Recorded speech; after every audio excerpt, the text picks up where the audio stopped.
자, 그러면은 말레이시아에 대해서 조금 알아볼게요. 말레이시아를 와보신 분들도 많고 또는 사업 진출을 위해서 출장을 많이 다니신 분들도 아주 많으세요, 요즘에는. 그런데 말레이시아에 대해서 정확하게 어떤 나라인지, 어떤 형태의 그 정부 그 구조를 가지고 있는지 그런 부분에 대해서 살펴보려고 합니다.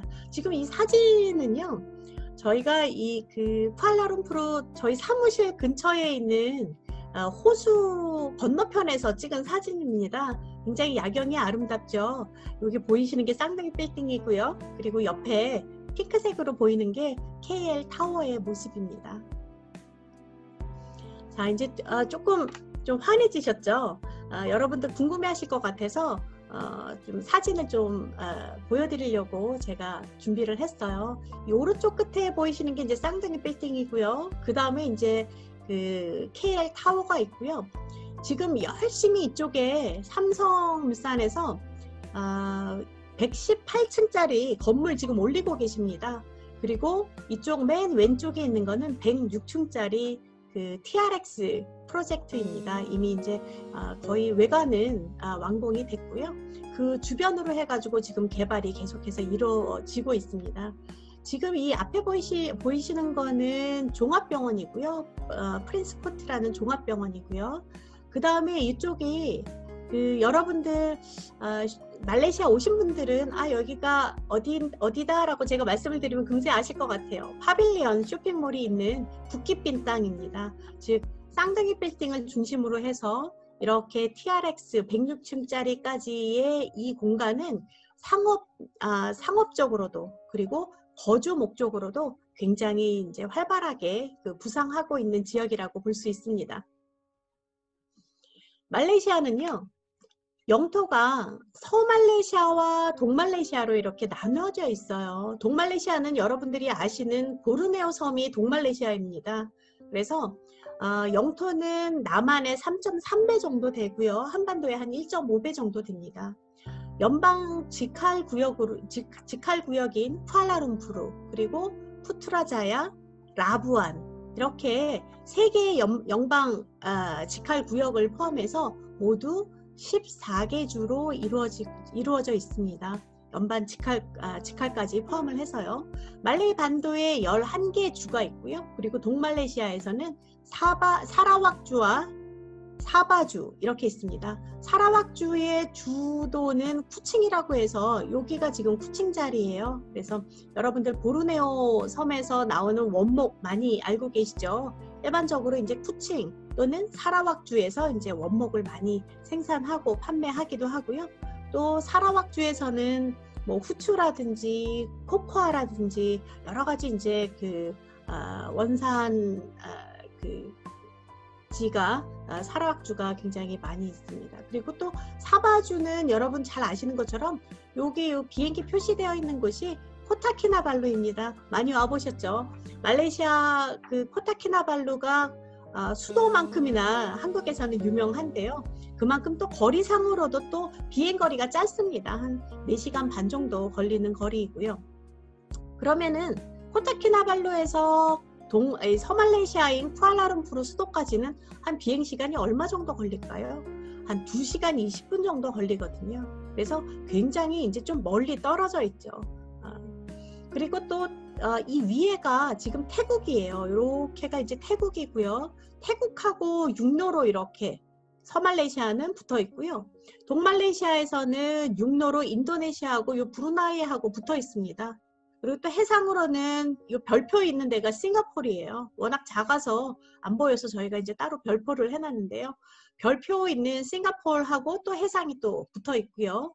그리고 또 베트남 그리고 필리핀 요 사이에 그 남중국 해가 저희 말레이시아 서말레이시아와 동말레이시아 사이에 있는 바다입니다. 비행시간은 한국에서 서말레이시아까지요. 쿠알라룸푸르까지 6시간 30분 거리예요. 예. 그런데 시차는 1시간 느립니다. 예. 그래서 사실 그 말레이시아에서 사업을 하시거나 또는 거주를 하실 때 한국하고의 시차가 1시간 거리라서 굉장히 사업적으로나 아니면은 그 친지들하고 가족들하고의 커뮤니케이션에 전혀 무리가 없습니다. 조호바루하고 싱가포르 같은 경우에는 그 붙어있는 거의 이제 다리가 한 1km 정도 되는 다리로 거의 마주보고 있는 그런 그 도시입니다. 그래서 조호바루가 싱가포르의 배후 역할을 요즘에는 톡톡히 하고 있죠.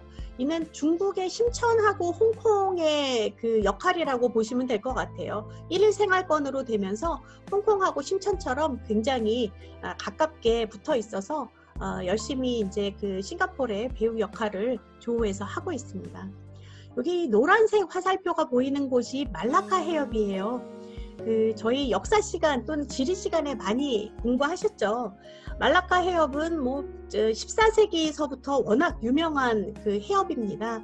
지금까지도 전 세계 물동량의 25% 정도를 처리를 하고 있는데요. 예전에는 60% 이상 처리를 했던 굉장히 유명한 해협이죠.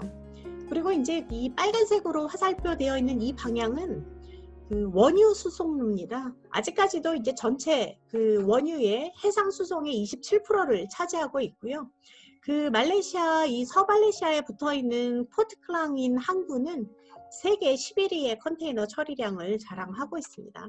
요즘에는 한국 직항이 많이 생겼어요. 그래서 뭐 쿠알라룸푸르 간의 그 한국 직항이라든지 또는 조호와 한국 간의 직항이라든지 또는 코타키나발루 간의 직항이 굉장히 많이 많이 또 개항이 돼서 여러분들 불편하시지는 않을 것 같습니다. 지금 이제 인구로 보면은요, 말레이시아 인구가 굉장히 좀 특이합니다. 말레이시아 인구는 3,260만 명 정도밖에는 안 돼서 우리나라보다는 굉장히 적죠. 반 조금 넘는데요. 전체 인구의 평균 연령이 28.9세입니다. 29세 정도 되는 거죠. 굉장히 젊은 나라입니다. 한국의 평균 연령이 지금은 이제 한 41.4세 정도 되거든요. 그렇기 때문에 한국하고 비교를 했을 때 말레이시아는 굉장히 젊은 나라이고 열심히 일할 수 있는 가능성을 가진 나라입니다. 그만큼 또 말레이시아 같은 경우에는 또 소비 지수가 굉장히 높은 나라이기도 해요. 소비 지수로만 비교를 한다면 싱가포르보다 말레이시아가 훨씬 소비 지수가 높습니다. 싱가포르이 부자 나라 가난한 국민이라고 표현이 될 정도로 굉장히 이제 그 국민들 자체는 굉장히 허리띠를 졸라매서 살고 있어요. 그런데 말레이시아 같은 경우에는 대부분 남편과 부인이 같이 같이 일을 하는 그런 가족이 많습니다. 그래서 그만큼 또 소비 지수가 높을 수밖에 없죠. 여러분 이슬람인이라고 알고 계시는 말레이계입니다. 말레이계가 한 69% 정도 차지를 하고요. 또 화교들이 한 23% 정도 차지를 합니다.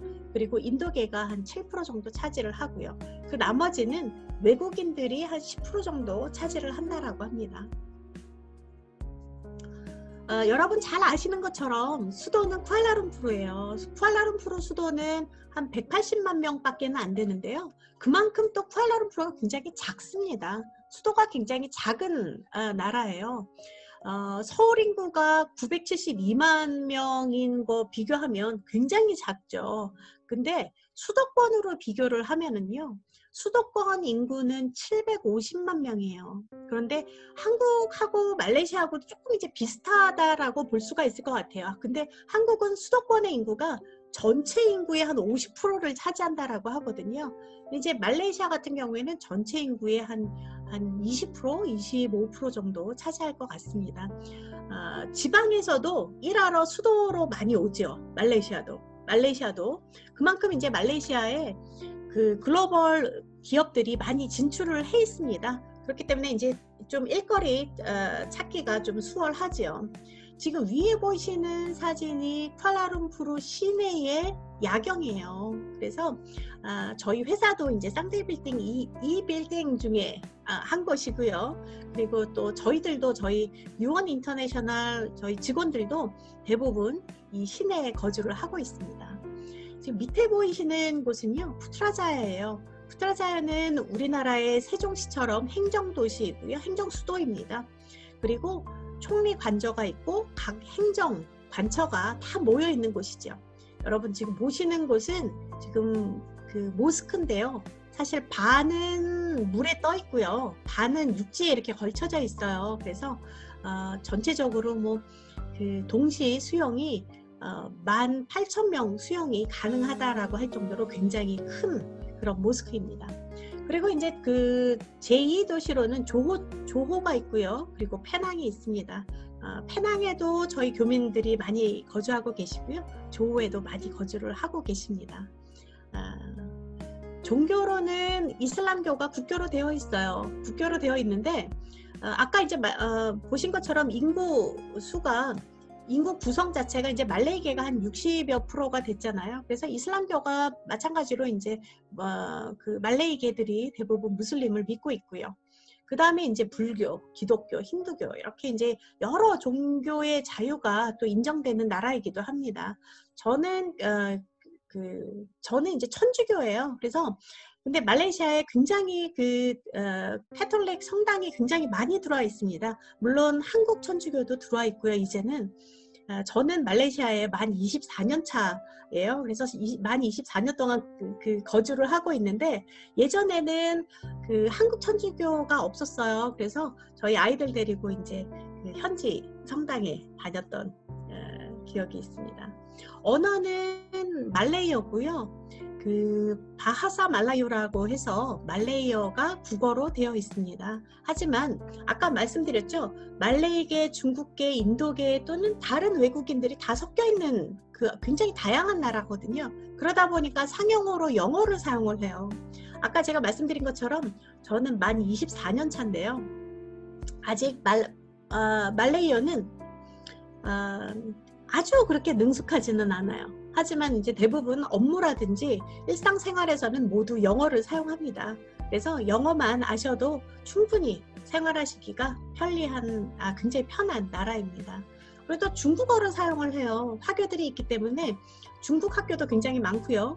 요즘에는 저 처음에 왔을 때만 하더라도 저희는 당연히 외국인 아이들은 국제학교를 가야 된다라고 생각을 했었는데 이제는 뭐 MMTH 신청하시는 분들 또는 법인을 설립을 해서 오시는 분들 같은 경우에 어린 자녀를 데리고 오는 분들은 또 중국 학교도 많이 보내시기도 합니다. 말레이시아 전체에 굉장히 다양한 언어들이 있어요. 왜냐하면 소수 민족들이 있거든요. 그래서 소수 언어를, 고유 언어를 잘 보존하고 있는 그런 나라입니다. 자, 이제 저희가 이제 말레이시아가 이펑군주주예요. 그래서 국왕이 있습니다. 지금 보이시는 이 국왕은 지금 16대 국왕이세요. 파항주 출신이시고요. 파항주 주왕이 이번에 이제 국왕으로 취임이 되셨죠. 압둘라 국왕입니다. 국왕 같은 경우에는 5년 임기제로 해서 서로 이제 돌아가면서 국왕을 하게 되어 있어요. 그래서 주왕은 세습제지만 국왕은 선출 임기제로 되어 있습니다. 그래서 입법이라든지 사법, 행정부의 최고 지위를 가지고 있지만 사실상 상징적인 의미이고요. 그 다음에 이제 총리가 있습니다. 여러분 위에 보이시는 총리가 마하테르 총리세요. 지금은 이제 물러나셨는데요. 여러분 굉장히 이제 잘 알고 계시는 분이시죠. 말레이시아의 아버지라고 불리우는 마하테르 총리이십니다. 그리고 이제 지금 국왕이 다수 의원의 신임을 받는 사람을 총리로 지명을 하는데요. 총리인 무히딘 야신입니다. 지금 현재로는 무히딘 야신이 총리를 맡고 있지만 또 다음 내각에서 또 변경이 될 수가 있을 것 같아요. 헌법상 행정부의 수반은 국왕이지만 실질적인 사실은 행정권은 의회를 책임지는 내각에 있어요. 그래서 모든 정치적 그런 정책이라든지 이런 것은 전부 내각에서 발표를 하고 있습니다. 자, 그러면 이제 말레이시아가 어떤 나라인지 조금 살펴볼게요. 이미 2012년도에 1인당 명목 GDP가 10,000불을 넘어선 나라입니다. 그래서 실질적으로는 동남아시아에서는 싱가포르와 브루나이 다음으로 이제 잘 사는 나라예요. 그래서 굉장히 4위인 국가와 GDP 수준이 굉장히 이제 차이가 많이 나는 나라이지요. 그래서 2012년 이후로 계속해서 이제 만민기 그 언저리를 계속 왔다 갔다 하고 있는 나라인데요. 2019년도에는 한 12,000불 정도 된다라고 봅니다. 그리고 실질적인 그 국가 성장률이 독립 이래로 5%대를 왔다 갔다 하고 있어요. 그래서 굉장히 이제 안정적인 나라다라고 볼 수가 있죠. 자, 그러면 이제 19년도서부터 19년도에 이제 그 정치적으로 내각이 한번 바뀌었습니다. 그래서 2019년도 이후로 좀 달라진 정부 정책이 좀 있어요. 그래서 이제 법인 관련된 분들은 좀 살펴보셔야 될 것 같아서 제가 준비를 했습니다.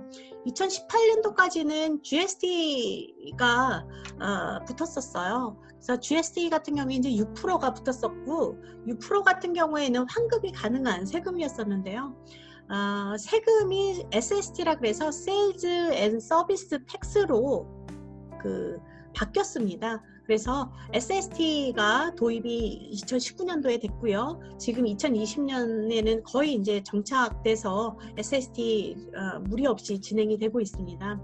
최저임금이 또 인상이 됐습니다. 월 최저임금이 920링깃에서 한 1100링깃 정도로 인상이 됐었는데요.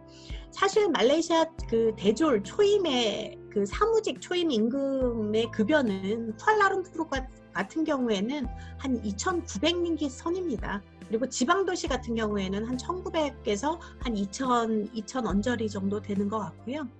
고졸 생산직의 초임 같은 경우에는 이순연공은 뭐 초임이 또 기술력에 따라서 한 2,000링깃까지도 가고요. 기초 숙련공 같은 경우에 한 2,300~400링까지 간다라고 합니다. 그리고 이제 2019년서부터는 공공장소에서 흡연 금지가 됐어요. 그리고 또 외국인 근로자들, 저희도 이제 저 같은 경우에도 외국인 근로자거든요. 외국인 근로자들 같은 경우에는 고용상해보험에 의무 가입하도록 정부에서 정책을 냈습니다. 그래서 외국인 근무자들은 고용상해보험을 이제 쏙소라고 하거든요. 쏙소에 의무적으로 가입을 하게 정책을 내놨죠.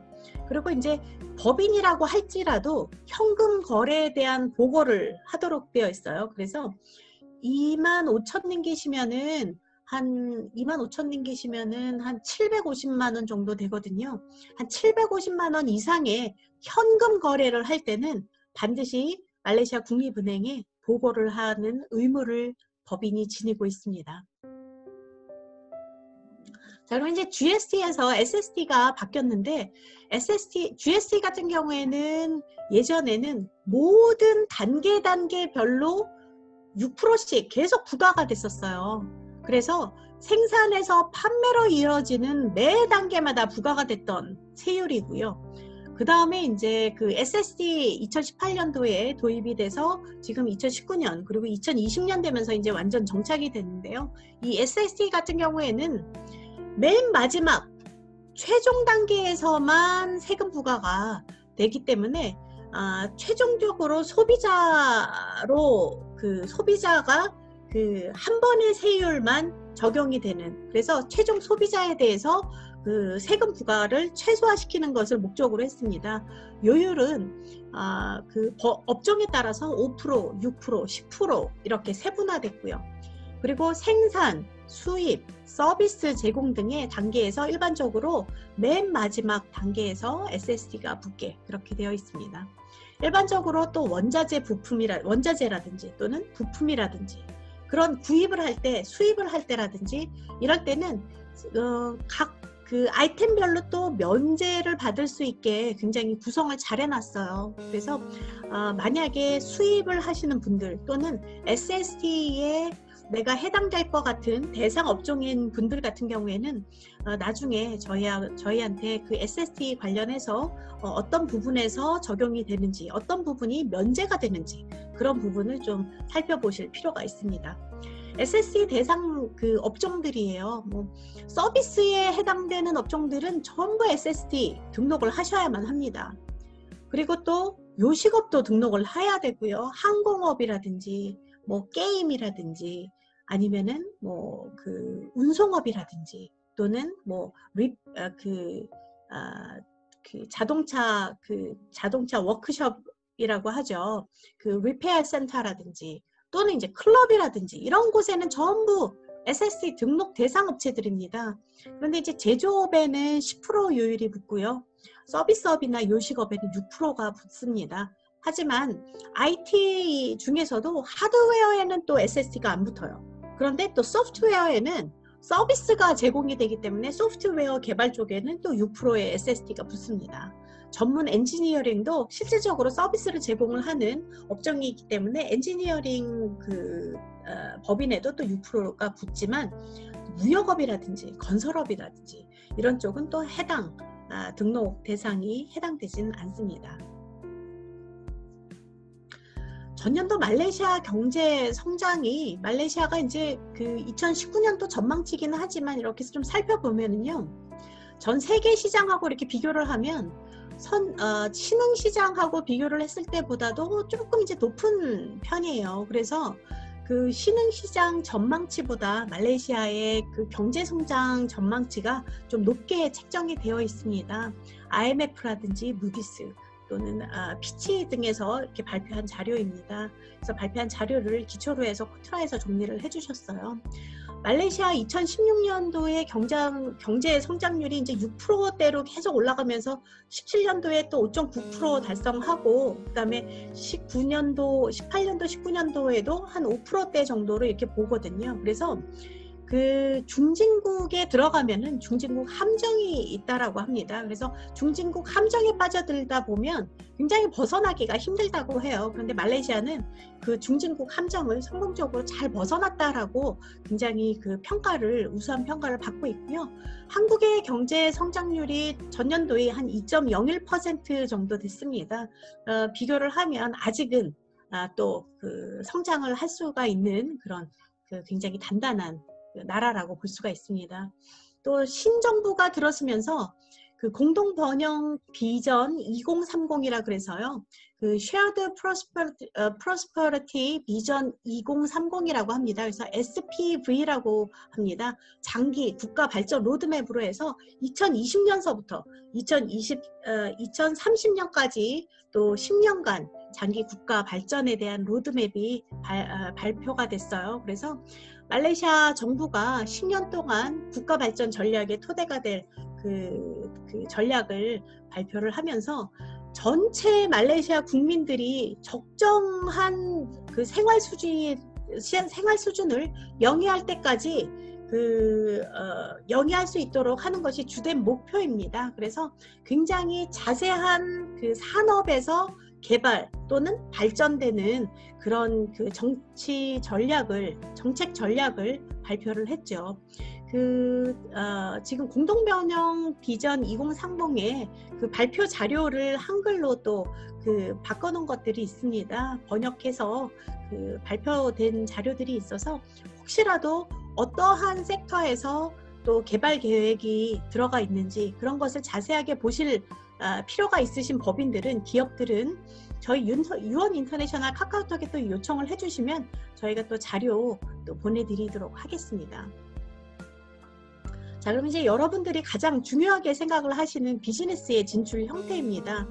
어떤 비즈니스 형태로 말레이시아에 들어가야 되는지 그런 거를 좀 살펴볼 거예요. 말레이시아의 외국인이 사업 진출을 할 때 가장 많이 하는 진출 형태는 현지 법인 설립입니다. 현지 법인 설립이 한 60% 이상, 65% 정도 차지를 하는 것 같아요. 단독 유한 책임을 지고요. 독립적으로 운영을 하고요. 법인 청산이 이제 단독 법인이기 때문에 굉장히 용이합니다.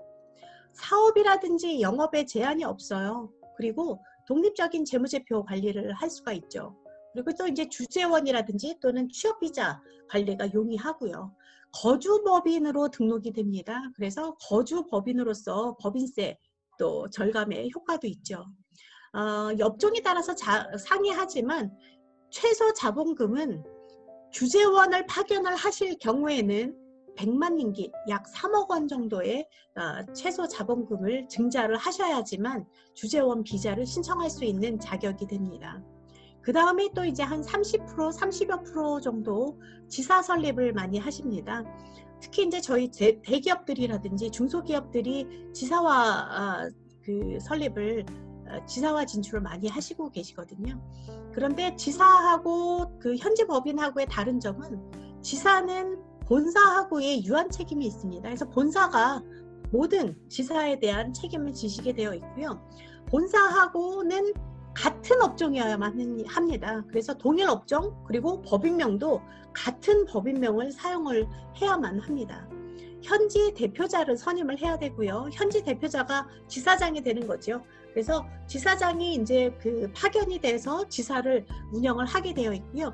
본사하고 계속해서 연결 재무제표 고리가 걸쳐져 있어요. 그래서 연결 재무제표 관리를 하셔야 돼서 현지 법인 그 재무제표 하시고 그거를 플러스해서 이제 그 본사 재무제표를 하셔야 됩니다.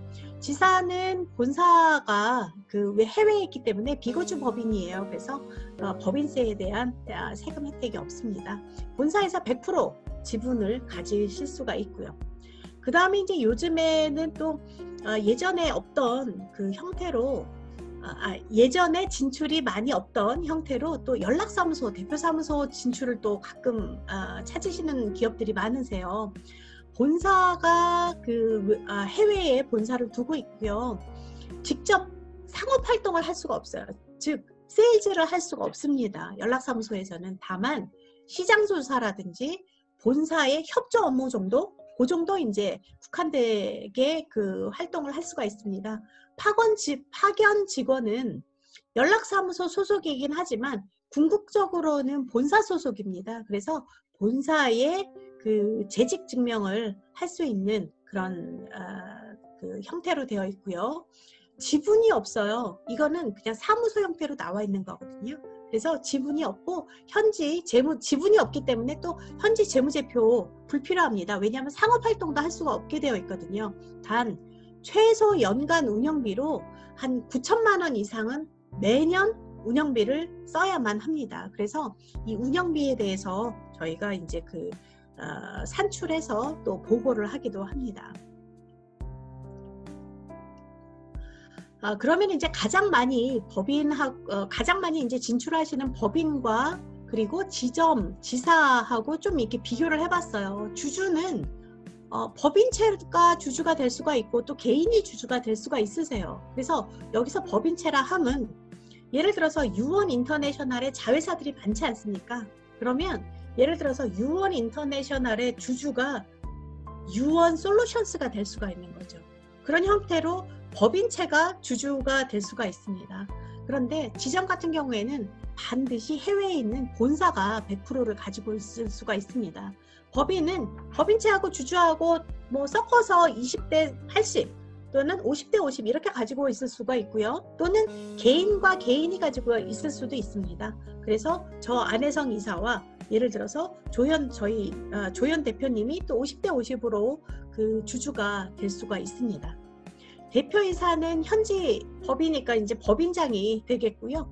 지점은 본사 파견에 지점장이 또는 지사장이 대표이사를 맡고 있습니다.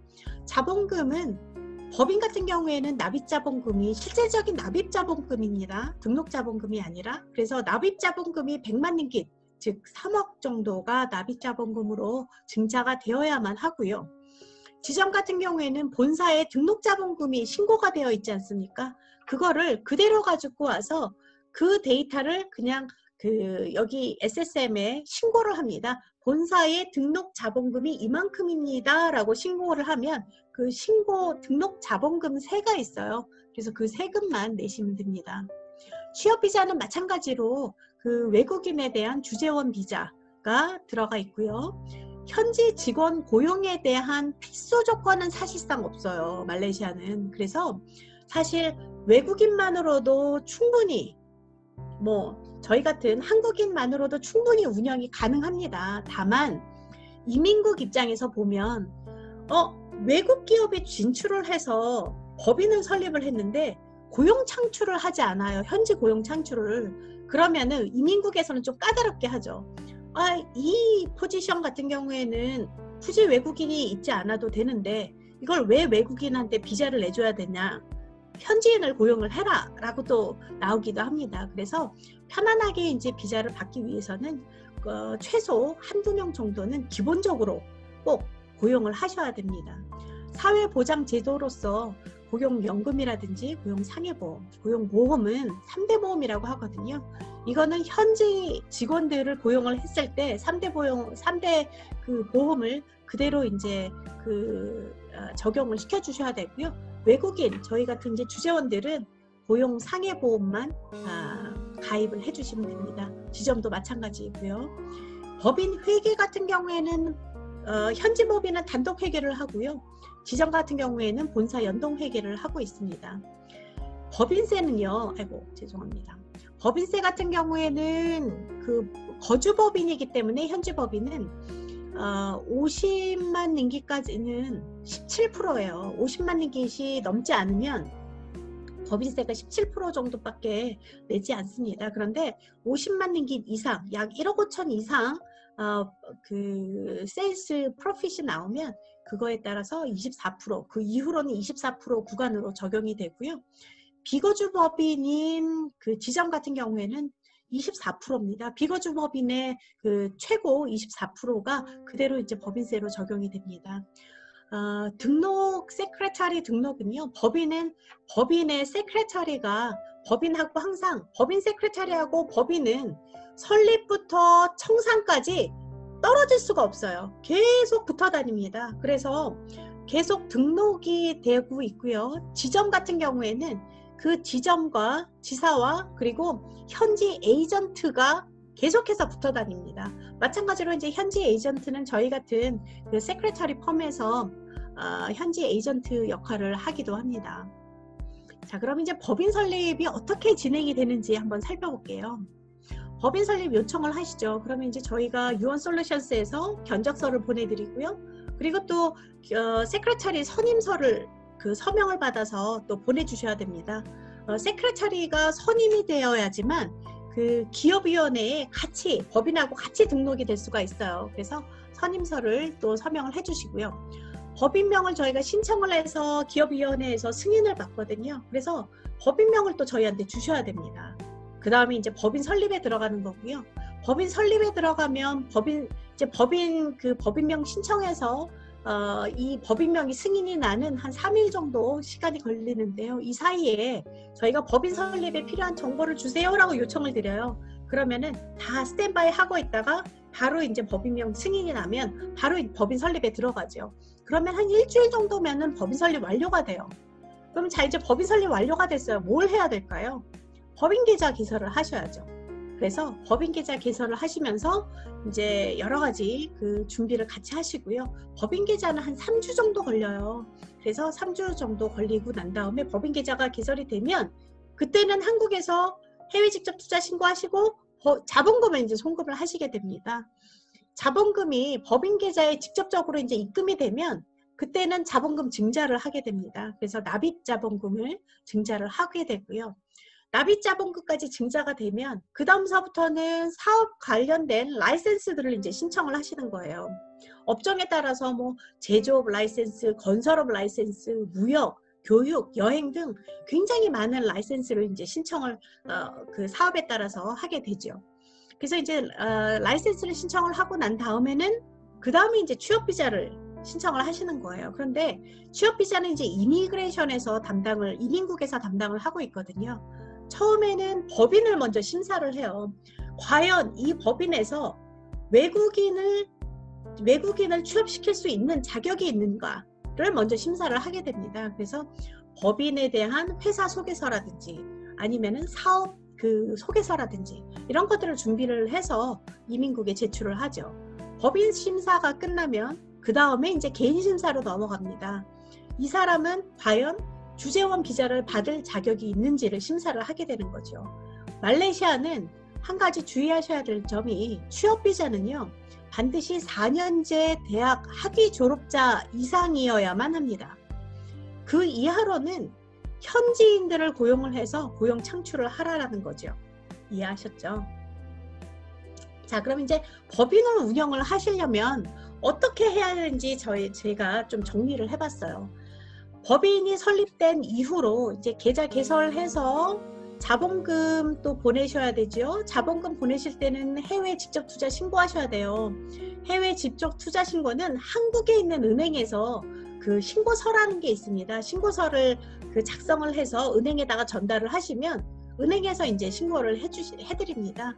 그리고 또 이제 자본금을 송금을 하셔야 되고 자본금 증자를 하셔야 되고, 그리고 또 SST 등록 해당 등록업체는 또 SST 등록을 해서 등록 번호를 또 받아야 돼요. 그러면 이 모든 것들이 다 된 다음에는 이제서부터는 이제 운영을 하셔야 되거든요. 그래서 운영 준비에 들어갑니다. 사무실 임대도 하셔야 되죠. 또는 요식업 같은 경우에는 가게도 임대하셔야 되죠. 그리고 또 그 오퍼레이팅 시스템을 또 구축을 하셔야 되죠. 인터넷도 또 그 연결을 시켜야죠. 여러 가지 인테리어를 또 하셔야죠. 직원도 채용하셔야 되죠. 또 집기, 사무 집기라든지 또는 그 주방 집기도 또 사입을 하셔야 되죠. 뭐 웹사이트도 만드셔야 되죠. 이메일, 전화기도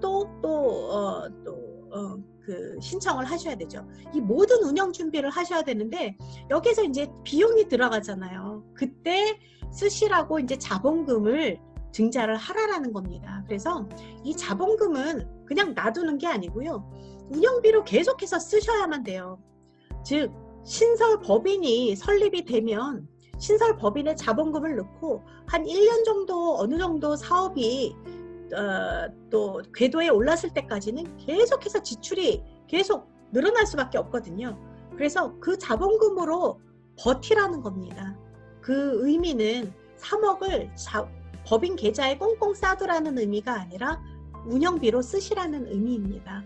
그리고 이제 이 운영 준비가 어느 정도 사무실 임대되고 인테리어랑 다 하면 그때 이제 라이센스를 신청을 하시는 거예요. 제가 왜 라이센스를 이 뒤에다 뒀냐 하면 회사 소개서가 들어갈 때 그리고 비즈니스 면허를 신청을 할 때는 이미 다 셋업이 딱 되어 있어야 돼요. 간판도 다 달아놓고 현지 직원들도 다 앉아 있고요. 사무실도 딱 들어가면 사무실 집기들이 다 있고 모든 게 다 구축이 되어 있어야지만 이 비즈니스 면허를 신청하실 수가 있어요. 그리고 사업 관련된 면허는 비즈니스 면허가 나와야지만 사업 관련된 면허가 또 신청이 될 수가 있습니다. 그렇기 때문에 모든 운영 준비 다 해놓고 그 다음에 이제 라이센스를 신청을 하는 단계죠. 라이센스까지 다 되면 그 다음에는 이제 이민국에 취업비자 신청해서 우리 한국 직원들 또는 대표님, 등기이사분들 그런 분들 이제 그 비자를 진행을 할 수가 있습니다. 라이센스하고 취업비자 같은 경우에는요. 1년에 한 번씩 또는 2년에 한 번씩 계속 갱신을 하셔야 돼요. 그래서 꼭 염두를 두셔야 되는 게 절대 비즈니스 면허 잊어버리시면 안 돼요. 절대 사업 관련된 면허 익스파이어 되면 안 됩니다. 갱신을 계속 하셔야 되기 때문에 꼭 염두에 두셔야 되고요. 취업비자 같은 경우에도 어떤 분들은 비자 연장하는 거 잊어버렸어요 이사님 어떡하지요 라고 하시는데 그러면 다시 시작하는 거예요. 라이센스도 똑같아요. 그렇기 때문에 항상 비자라든지 라이센스는 그 유효기간 넘기지 않고 미리 갱신 신청을 하셔야만 됩니다. 그 다음에 이제 계속 매월 반복해야 되는 업무들이에요. 자, 이제 회계, 격리 보셔야죠. 격리를 보실 때는 말레이시아에서 준비를 하셔야 되는 꼭 세트가 있어요. 인보이스가 나가면은 인보이스 꼭 킵해 놓으셔야 되고요. 출금전표, 뭐 돈이 나가야 되면 출금전표 쓰지 않습니까? 말레이시아에서는 영어로는 이제 페이먼트 바우처라고 합니다. 페이먼트 바우처 꼭 준비를 하셔야 되고요. 또 돈이 나갔으면 영수증 받아야 되잖아요. 또는 우리가 영수증을 발급을 해주거나 발행을 해주거나 그래서 영수증도 준비하셔야 되고요. 그 다음에 이제 크게 법인과 개인이 왔다 갔다 하는 게 아닌 또 예를 들어서 뭐 스카치 테이프를 사러 간다거나 또는 뭐 그 건전지를 또 사야 된다거나 아니면 또 이제 등을 또 그 전등을 교체를 한다거나 이런 경우에는 이제 소액 결제를 해야 되잖아요. 그런 경우에 이제 현금을 좀 보유를 하고 있죠. 저희 격리부에서. 그러면은 경미부에서 소액을 지출을 할 때 사용하게 또 패티캐시 북이 있어요. 그래서 패티캐시 북을 또 같이 또 작성을 해야 되거든요. 물론 소프트웨어로 그 엑셀로 작업을 하셔도 되고요. 그래서 회계를 우리가 재무제표 신고를 할 때 정산을 할 수 있도록 이 모든 거를 다 준비를 해서 저희 회계 펌에 넘겨주셔야지 저희가 또 회계를 하고 감사를 받고 세무를 진행을 하게 되는 겁니다. 그 다음에 이제 SST 등록업체는 SST 등록하셔야 되고, SST 등록업체들은 일반 법인하고는 다르게 매 2개월마다 결산 신고를 해야 돼요. 즉 회계를 2개월에 한 번씩 계속해서 해야 되는 거죠. 2개월에 한 번씩 계속 결산 신고를 하고요. 매년 연말에는 재무제표를 하는 겁니다. 그래서 SST 결산 신고 늦잖아요. 페널티 굉장히 강해요. 그래서 굉장히 주의하셔야 되고요. 또 SST 또 받은 것도 6% 또 납세도 그대로 해야 되고요. 그래서 계속해서 이제 SST 회계를 계속 하셔야 됩니다. 그 다음에 이제 세무를 진행을 하셔야 되는데요. 이 세무 같은 경우에는 사실은 연말에 진행을 해야 되는 것들인데, 이거를 제가 왜 매월 반복되는 업무에다가 집어넣냐면요. 법인세 같은 경우에는 2018년도까지는 법인세를 매 연말에 법인세 산출해가지고 한 방에 냈어요. 근데 19년도서부터는 그러다 보니까 법인의 부담감도 커지고, 그리고 또 법인세를 내지 않고 그 전에 청산을 해버리는 법인들도 생겼고요. 그래서 말레이시아 그 국세청에서는 이제는 예상 법인세를 매달 내라 라고 나온 거예요. 그러면 예를 들어서 저희가 올해는 이제 정하는 거죠. 1년에 우리의 그 세일즈 레베뉴가 한 1억 불 정도 될 것 같아요. 그러면은 그에 대한 법인세를 한 달에 5,000링기씩을 한번 내봅시다 라고 해서 5,000링기씩을 계속 그 분할 납부를 하게 됩니다. 그래서 5,000링기, 5,000링기 1월서부터 이제 분할 납부를 하죠. 그러면 1분기, 2분기, 3분기 정도 어느 정도 이렇게 지나면 세일즈가 그거보다 떨어지는지 아니면은 높든지, 그게 이제 그 어느 정도 그 잡히잖아요. 가이드라인이. 그래서 이렇게 잡히면 9월에 한번 조정을 할 수가 있어요. 내가 예상했던 것보다는 세일즈가 너무 약했어요. 그래서 5,000링기씩을 다 냈는데 이제서부터는 내가 계산해보니까, 법인에서 계산을 해보니까 그냥 1,000링깃만 내도 될 것 같아요. 그럼 이제 9월에 한 번씩 이제 1,000링깃을 냈어요. 근데 9월, 10월하고 1,000링깃을 냈는데 갑자기 이제 세일즈가 올라갔어요.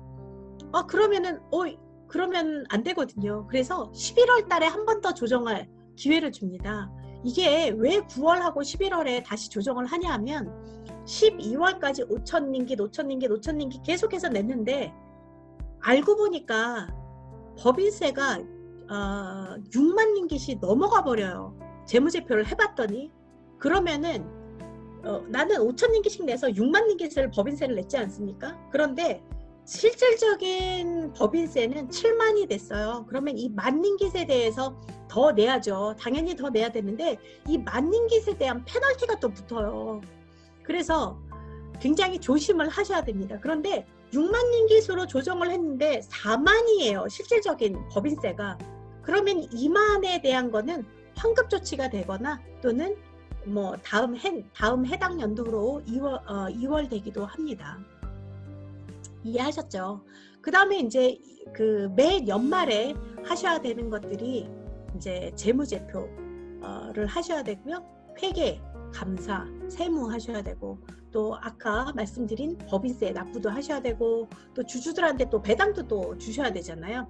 여기서 그 굉장히 좋은 팁은 말레이시아는 주주 배당에 대한 배당 소득세를 내지 않습니다. 이게 법인이 됐던 개인이 됐던요, 배당을 받으면 배당 소득세가 없어요. 한국은 배당 소득세가 적용이 되거든요. 근데 말레이시아는 배당 소득세가 없습니다. 좋죠. 매 연말에 하는 재무제표는요, 신설법인은 12개월 안에 어떤 사업적 성과를 내기가 좀 힘들다라고 판단을 해서 한번 초기 재무제표는 18개월 이내에만 하라라는 유예 기간을 줍니다. 그래서 신설법인은 18개월 내에만 하시면 되고요. 아까 잠깐 이제 제가 법인세 하고서 잠깐 건너떴는데 이 세무 파트에서 매월 법인세처럼 개인소득세도 마찬가지로 분할 납부를 하게 되어 있어요. 그래서 내가 급여를 받으면 한국에서 똑같죠. 원천징수로 그 소득세를 떨구고 나머지만 이제 개인들한테 급여를 줍니다.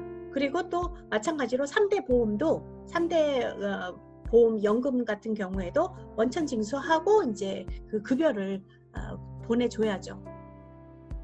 자, 그러면 이제 취업비자라고 했는데 사실상 취업비자가 힘들어요. 외국인으로서 왜 다른 나라에서 취업비자 받기 쉽지는 않습니다. 그런데 법인만 그 굉장히 투명하고 건실하다면 사실 외국인들이 굉장히 취업비자 받기가 아주 까다롭지는 않습니다. 한 예로 저희가 이제 그 5월까지 지난 1월서부터 5월까지 한국의 한국 굴지의 그 중공업 대기업입니다. 중공업사에서 굉장히 그 정부 프로젝트를 수주로 따셨어요. 그래서 한국인들이 그 수주로 한 50여 명이 들어오셨거든요. 전부 저희 유원에서 그 50여 명의 한 법인에서 그 50여 명의 취업 비자를 또 준비해서 다 비자 취득을 받았습니다. 그런 것처럼 사실 법인이 굉장히 이제 그 투명하면 이민국에서도 굉장히 이제 그 부분에 대해서는 딱히 이슈는 없어요. 취업 비자 같은 경우에 반드시 외국인이 이제 그 말레이시아에서 거주를 하시려면 비자가 꼭 있어야 되죠. 그런데 외국인이 비자가 있으려면 취업 비자 아니면 MM2H예요. 나머지들은 뭐 영주권, 뭐 시민권 그렇게 크게 해당 대상이 아닙니다. 영주권은요, 예를 들어서 현지인하고 혼인관계를 5년 이상 지속을 해야지만 6년 차의 영주권 신청 자격이 주어져요. 그러니까 사실상 우리가 법인이 들어오면서 영주권 받기란 굉장히 힘든 나라입니다. 그래서 취업비자하고 그 MMTH 두 가지 형태로 거주를 하실 수가 있는데요. 취업비자를 먼저 살펴보면 법인을 설립을 하시고 자본금을 100만 링깃 이상으로 좀 그 증자를 하셔야지만 그 정도 되는 법인 사이즈가 돼야지만 이민국에서 별 무리 없이 그 외국인에 대해서 취업 비자를 줄 수가 있습니다. 그래서 법인이 이제 그 3억 정도의 자본금이라고는 얘기를 하지만 사실상 업종에 따라서 자본금이 조금씩 달라요. 뭐 건설업 같은 경우에는 75만으로 되어 있습니다. 이런 것처럼 이제 그 조금씩 그 자본금이 다르기 때문에 해당되는 업종에 따라서는 추가적으로 저희하고 또 상담을 하셔야 되는 그런 상황입니다. 법인 심사가 끝나고 또 개인 심사 들어가는데 개인 심사에서는 법인에서 그 비자를 받으려고 하는 자는 반드시 해외에서 신청을 하고 승인 후에 입국하도록 되어 있습니다. 근데 이제 급하시니까 저희 고객사들 같은 경우에 막 먼저 들어오시거든요.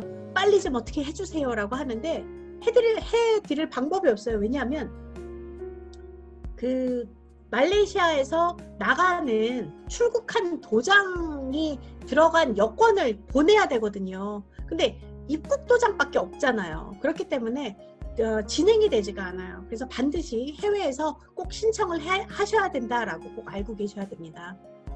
자, 그러면은 아까 이제 말씀드린 거예요. 외국인이 말레이시아에서 체류를 하려면 과연 어떤 비자를 취득을 해야 될까요? MMTH를 취득을 해야 될까요? 아니면 워킹 비자를 받아야 되나요? 이거를 한번 비교를 해보려고 합니다. 취업 비자와 MMTH는요, 조금 달라요. 종류로는 MMTH는 내가 거기에서 거주할 수 있는 체류 비자입니다. 그런데 워킹 퍼밋은 취업을 해서 경제 활동을 할 수 있는 비자예요. 즉 MMTH는 경제 활동을 할 수가 없어요.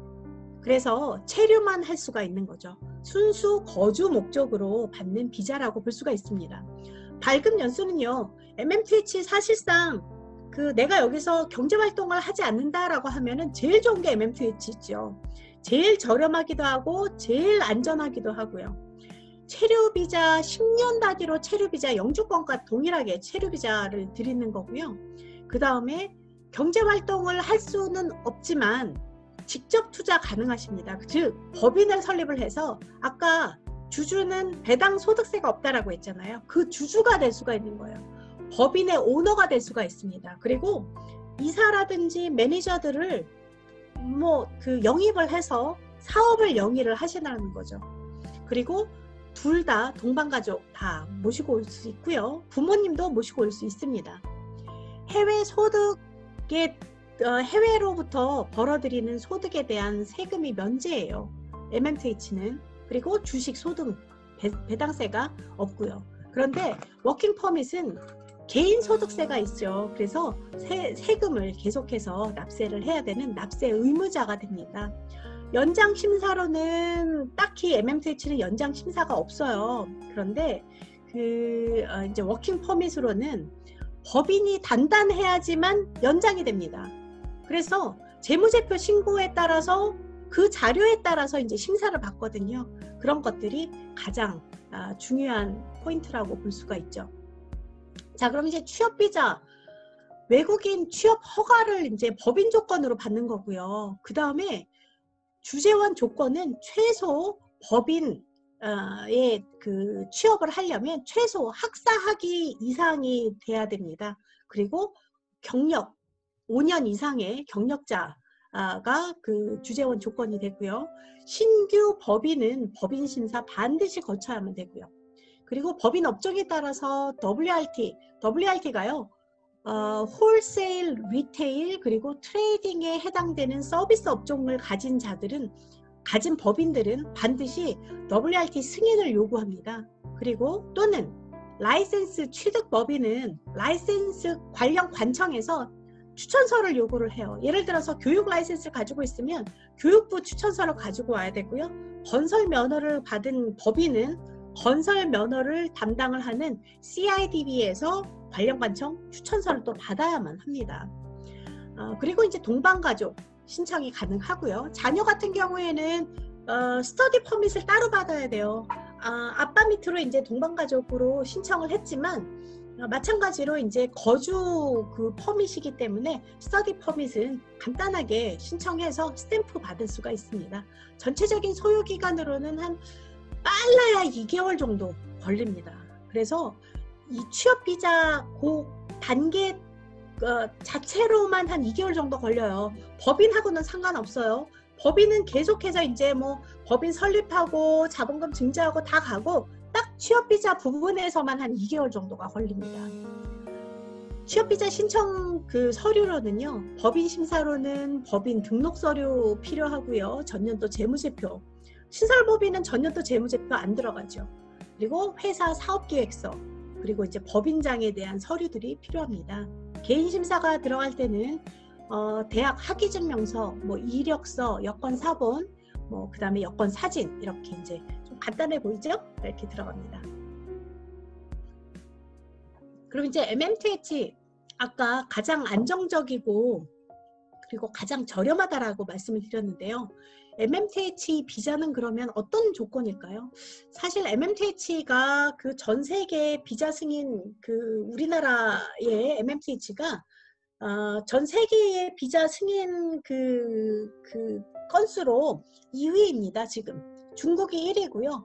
한국이 2위예요. 그런데 저희 유원 인터내셔널이 감사하게도 전년도 전체 그 라이센스 공인 그 에이전시 중에서 저희가 탑 2를 했습니다. 감사드립니다.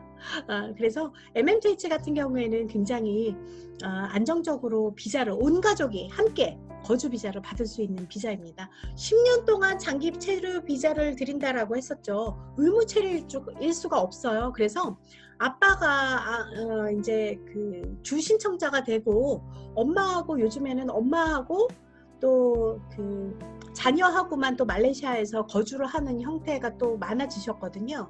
그런 경우에도 아빠가 당연히 가족들 보러 들어가시겠지만 1년에 하루도 안 들어가셔도 비자가 계속해서 유지가 됩니다. 그래서 의무 체류 일자가 없는 게, 체류 일수가 없는 게 굉장히 이제 굉장히 좋은 조건이라고 볼 수가 있죠.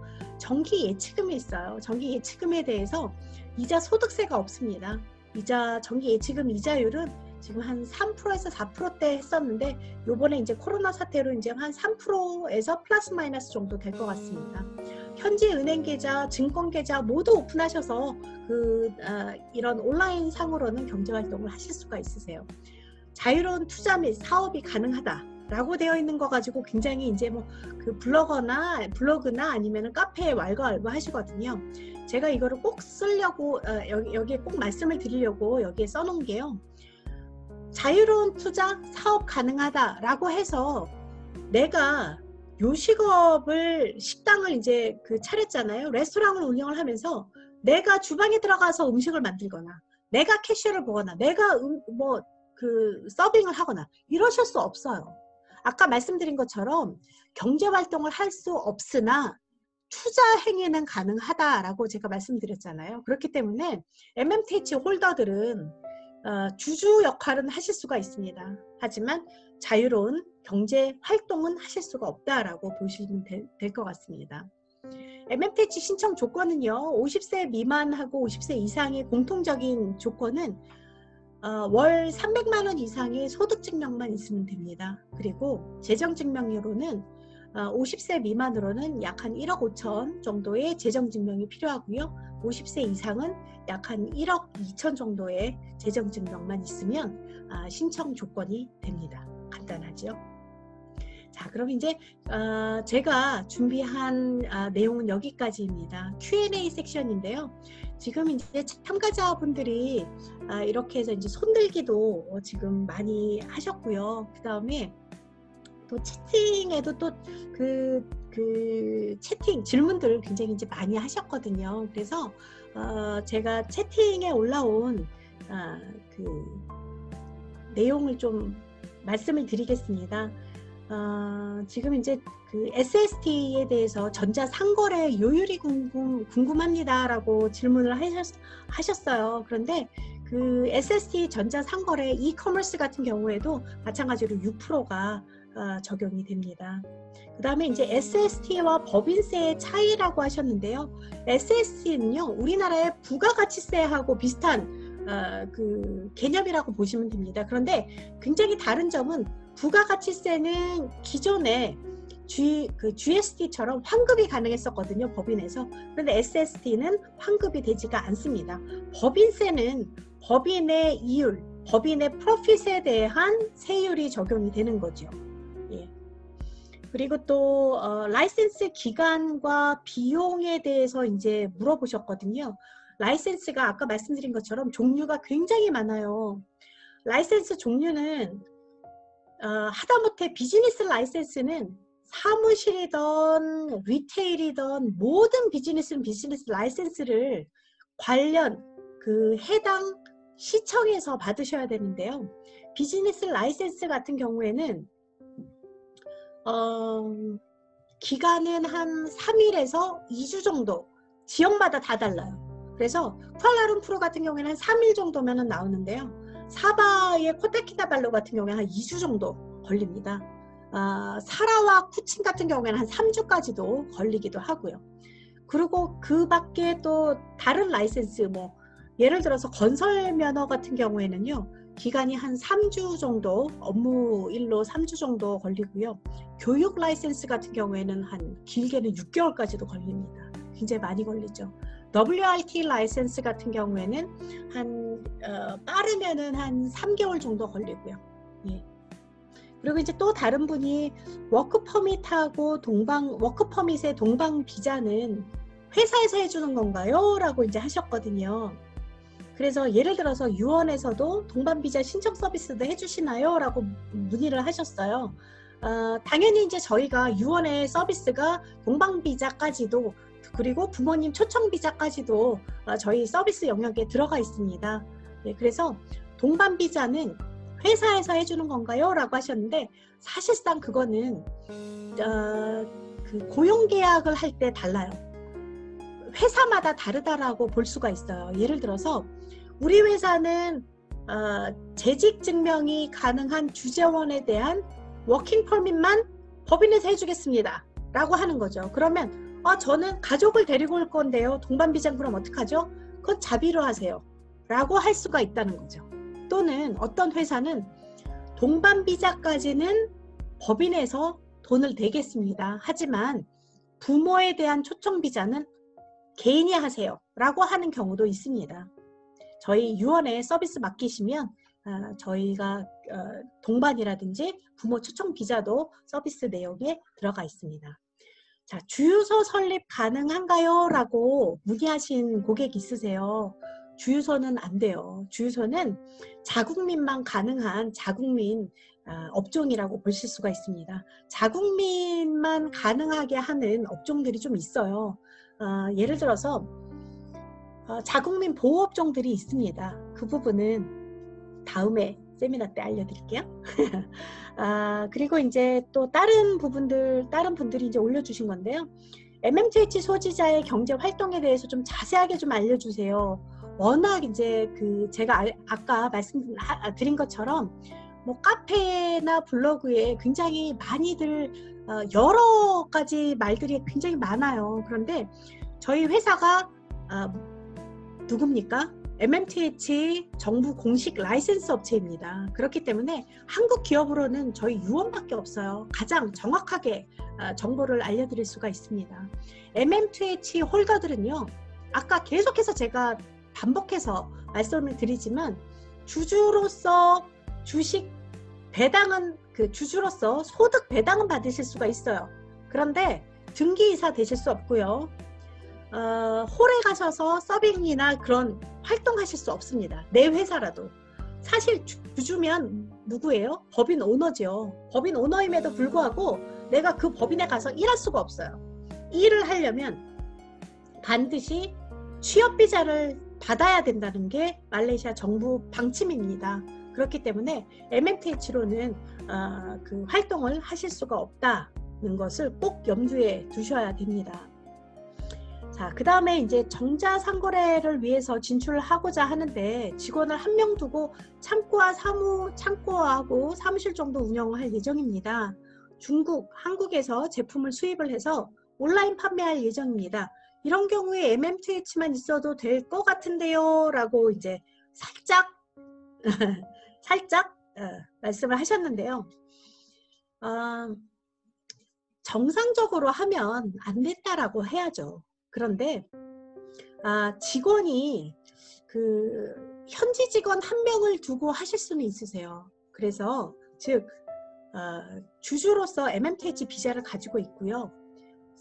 사실은 현지 직원이 한국하고 중국하고 제품 수입할 때 뭘 알겠습니까? 그 제품에 대해서 알고 있는 내용도 없고 지식도 없고, 그쵸? 결국은 내가 해야 되는 부분들이거든요. 뭐 MMTH 홀더라도 사실 사무실에 안 나가시고 뭐 집에서 그 준비 다 해주시고 현지 친구한테, 현지 직원한테 뭐 현지에서 해야 되는 부분들만 좀 지시를 잘 해주시면 뭐 크게 무리는 없습니다. 하지만 안 됩니다 라고 말씀드리고 싶네요. 다음은 MMTH 비자를 받은 자가 법인 설립을 위해서 사업비자로 병행 신청 가능한가요? 라고 하셨어요. 안 됩니다. 외국인은 하나의 비자만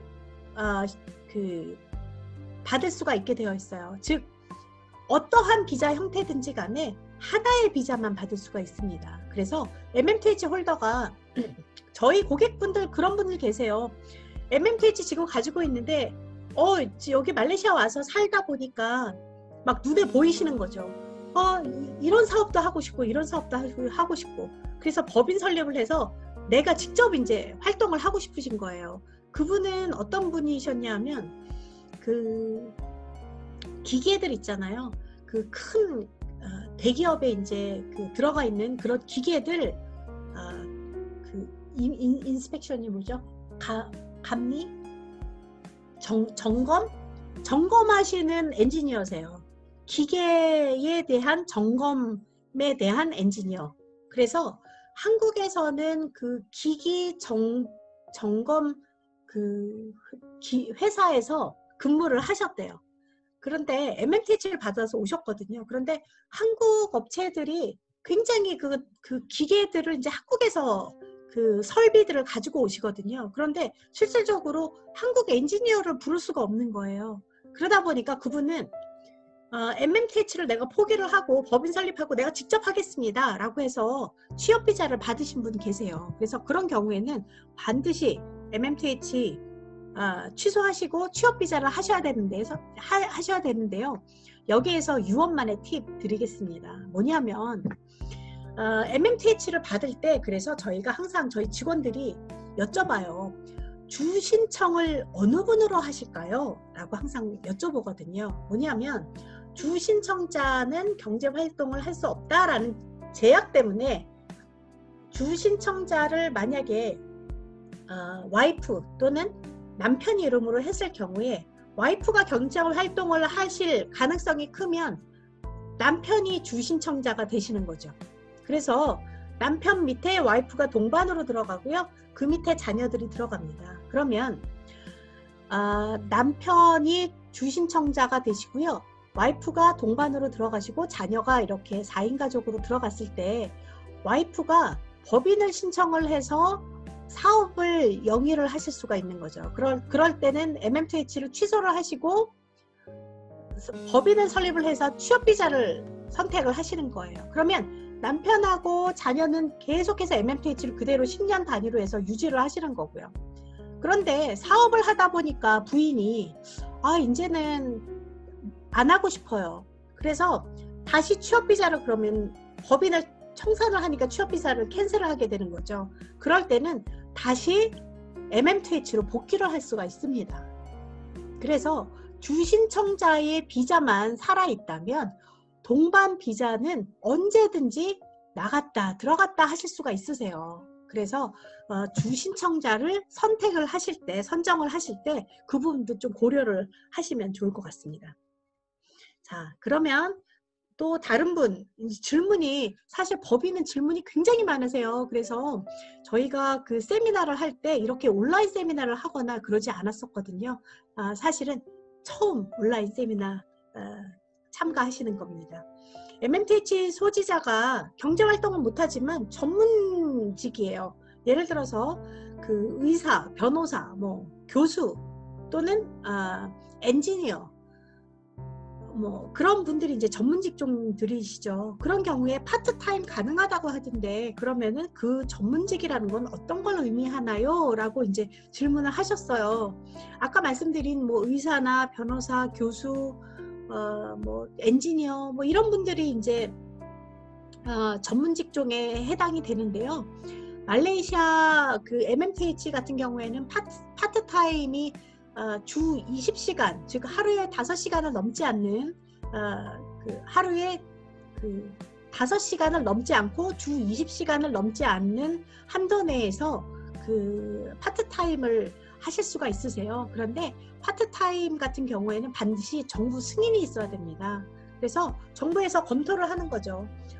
예를 들어서 외과 선생님이세요. 그런데 말레이시아에서는 예를 들어서 이제 뭐 그 치과의 외과가 모자른다. 뭐 임플란트에 대해서 굉장히 이제 그 선진 기술을 우리나라가 가지고 있지 않습니까? 그런 경우에 이제 꼭 그 선생님을 모시면은 우리 국민들 그 의료에 도움이 될 것 같다라고 판단이 될 경우에 이제 그 승인을 내죠. 변호사 같은 경우에는 어차피 이제 라이센스에 국한이 되기 때문에 라이센스가 인정이 안 됩니다. 그래서 변호사는 좀 힘들고요. 교수님들 같은 경우에는 마찬가지로 교수님들은 가끔 그 승인을 받아서 또 활동을 하시는 교수님들 가끔 계십니다.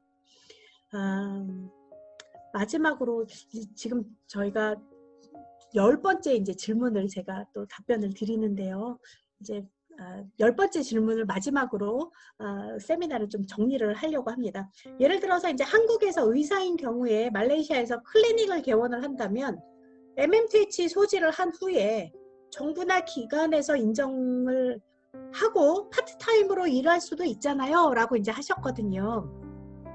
근데 그럴 수 있어요. 그럴 수 있는데 아까 말씀드린 것처럼 반드시 정부 승인을 받아야 된다는 거죠. 그리고 의사인 경우에 라이센스를 또 등록을 하셔야 되거든요. 말레이시아에서는 한국 의사의 라이센스는 서울대 출신의 의사 선생님들은 따로 라이센스 시험 보지 않고 바로 등록이 가능합니다. 즉 서울대 출신의 의사 선생님들은 개원도 바로 가능하세요. 네, 그런데 서울대 외 그 학위 소지자들은 반드시 이제 라이센스 문제가 좀 걸려 있습니다. 그래서 라이센스를 또 현지에서 그 라이센스 승인을 받으셔야 되는 그런 절차를 또 따르셔야만 합니다.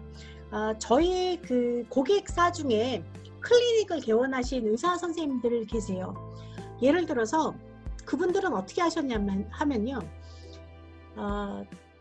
남편 선생님은 성형외과 선생님이고요. 그 부인 선생님은 그 피부과 선생님이십니다. 그래서 한국에서도 성형외과 피부과를 운영을 하고 계시는 분들이세요. 그런데 그 성형외과 선생님이, 즉 남편 선생님은 활동을 좀, 그 활동 영역을 한국으로 좀 정하셨어요. 그래서 그 성형외과 선생님이 MMTH 주신청자가 되셨어요. 그래서 자녀들을 전부 성형외과 남편 밑으로 전부 집어넣습니다. 그리고 되도록이면 이제 한국에서만 활동을 하시는 거고요. 부인 피부과 선생님 같은 전문의 같은 경우에는 법인을 설립을 해서 두 분이 주주가 되셨고요. 그 여자 선생님은 등기이사, 그리고 그 한국에서 한 분 또 데려오셔가지고 같이 등기이사로 올라가셨습니다. 그런데 이 법인에서는 의료 행위를 할 수 없어요. 그래서 이 법인은 어떤 법인이냐 하면 의료 관련 무역과 컨설팅 법인입니다. 그래서 이 법인과 현지의 말레이시아 법인과의 조인벤처를 하나를 더 만드셨어요. 그래서 이 조인벤처를 만들고 이 조인벤처에서 활동을 하시는 거죠. 이해가시죠? 그래서 조인벤처를 만들고 나서 이 현지 의사들이 이제 같이 조인벤처가 됐잖아요. 그 의사들의 라이센스로 이 법인에서 의료 행위를 하게 되는 거죠. 그렇게 실질적으로 해서 지금 1호점 오픈하셨고요. 2호점까지 오픈을 하셨습니다. 1호점은 방사라는 굉장히 이제 그 부유층들이 살고 있는 그런 지역에서 그 1호점을 오픈을 하셨어요. 마지막 질문 하나만 더 받아볼까요? 이거 꼭 해달라고 말씀을 하시는데, 카페 운영할 때도 카페, 분식점, 분식집 그런 거 할 때도 3억 증자를 해야만 합니까? 라고 하신 분 계시거든요. 어쩔 수 없습니다. 외국인은 그 뭐라 그러죠? 개인 사업자가 등록이 안 돼요. 꼭 법인으로만 해야 돼요. 외국인들은. 현지인들은 우리나라처럼 개인 사업자 등록되고 법인도 되고 하거든요. 근데 외국인들은 반드시 법인으로만 등록이 되게 되어 있어요. 그렇기 때문에 조그만 분식집 하나를 하시더라도 꼭 법인으로 하세요. 그러면 지금 말레이시아에서 하고 있는 모든 교민들은 다 법인으로 하세요? 라고 질문하시거든요. 맞습니다. 다 법인으로 들어가 있으신 거예요. 그래서 법인이 없으면 영업 라이센스가 나오지 않아요. 영업 라이센스가 나오지 않는데 어떻게 거기에서 떡볶이를 팝니까? 그쵸? 그렇기 때문에 반드시 법인으로 들어가야만 하고요. 그 법인의 자본금은 100만 링깃이 되어야지만 외국인, 그 주재원 비자를 받을 수 있다라고 해야 됩니다. 이제 아까 이제 병원에 대해서 그 의사 선생님이 좀 질문을 좀 많이 하셨는데요. 사실 개원은 협회 승인을 얻어야만 합니다. 그래서 그 라이센스에 대한 승인도 또 얻으셔야 되고요. 그리고 또 MMTH 홀더로서 그 병원에 파타임으로 근무를 하시려고 하시면 병원장의 그 특별 고용 허가를 받으셔야 돼요. 그러니까 병원장이 고용을 해야 되는 거죠. 병원에서. 그래서 그런 그 특별 고용 허가가 그 병원에서 떨어지면 그거를 가지고 MMTH 센터에다가 이제 서미션을 하시는 거예요. MMTH 센터에다가 이 병원에서 나를 필요로 합니다. 파타이머로 나를 필요로 합니다. 라고 이제 그 정부에다가 서미션을 하면 정부에서는 그 병원하고 확인을 하고 허가를 내주는 그런 형태로 되어 있습니다. 아까 말씀드린 것처럼 그 카카오톡에 유언 인터내셔널 친구 추가하실 수 있으세요. 그러면은 또 실시간으로 저희 담당자들하고 그 답변도 또 받아보실 수가 있으니까 많은 참여 부탁드리겠습니다. 한국도 뭐 말레이시아뿐만 아니라 전 세계가 다 힘들지요. 그런데 뭐니 해도 사실 건강이 최고 아니겠습니까? 코로나 또 바이러스 조심하시고요. 건강 유의하시기 바랍니다. 좋은 밤 되시고요. 오랜 시간 동안 세미나 감사했습니다.